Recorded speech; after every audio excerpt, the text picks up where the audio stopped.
Meski sudah ditetapkan sebagai tersangka, Gubernur Papua Lukas NMB belum juga dapat diperiksa KPK. Tidaknya diduga menerima gratifikasi 1 miliar rupiah, korupsi yang menjerat Lukas NMB diduga mencapai ratusan miliar rupiah.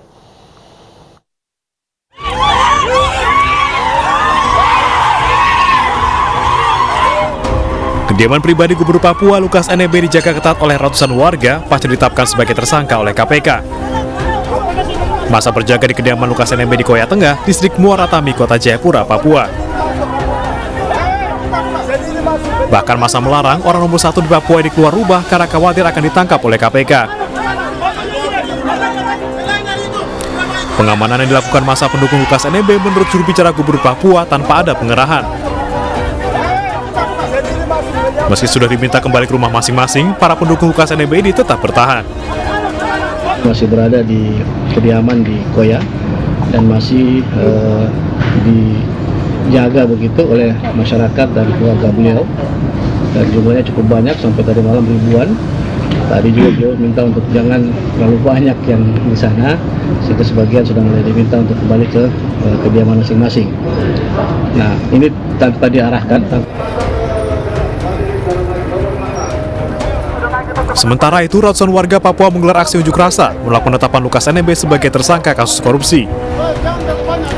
Demo dipusatkan di Taman IBI, Kota Jayapura. Massa bergerak dari sejumlah titik, diantaranya daerah Sentani, Expo Waena, Apipura, Angkasa, dan daerah Yapis. 2.000 personel gabungan TNI Polri disiagakan untuk mengamankan jalannya aksi. Selain menyiagakan kendaraan anti huru-hara, aparat juga berjaga dengan peralatan lengkap untuk mengantisipasi terjadinya kericuhan. Di sisi lain, KPK menegaskan penyidikan Lukas NMB merupakan tindak lanjut laporan masyarakat dan tidak ada kriminalisasi dalam penetapan tersangka. KPK berharap tersangka bisa kooperatif memenuhi panggilan pemeriksaan. KPK berharap tersangka dapat kooperatif memenuhi panggilan dari tim penyidik KPK sehingga dapat menyampaikan hak-haknya langsung di hadapan tim penyidik KPK. Perlu kami tegaskan, proses penyidikan yang KPK lakukan ini telah memenuhi proses hukum, sehingga hak-hak dari tersangka pun kami pastikan juga diberikan sesuai dengan ketentuan. Lukas NMB ditetapkan KPK sebagai tersangka lantaran diduga menerima gratifikasi sebesar 1 miliar rupiah. Namun Menko Polhukam Mahfud MD menyebut, dugaan korupsi yang menyeret NMB mencapai ratusan miliar rupiah. Dari salah satu hasil analisis PPATK, terdapat transaksi setoran tunai di kasino judi senilai 55 juta dolar Amerika atau 560 miliar rupiah.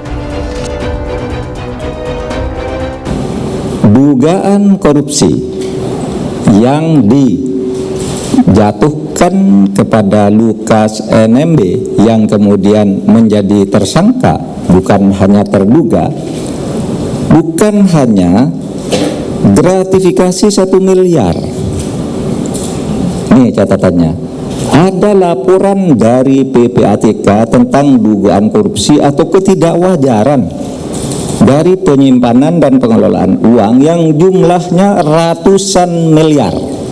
Salah satu hasil analisis itu adalah terkait dengan transaksi setoran tunai yang bersangkutan di kasino judi senilai 55 juta dolar atau 560 miliar rupiah. Itu setoran tunai dilakukan dalam periode tertentu. Bahkan ada dalam periode pendek setoran tunai itu dilakukan dalam nilai yang fantastis 5 juta dolar. Lebih dari 2 pekan ditetapkan sebagai tersangka, Lukas NMB sampai saat ini masih belum dapat diperiksa KPK.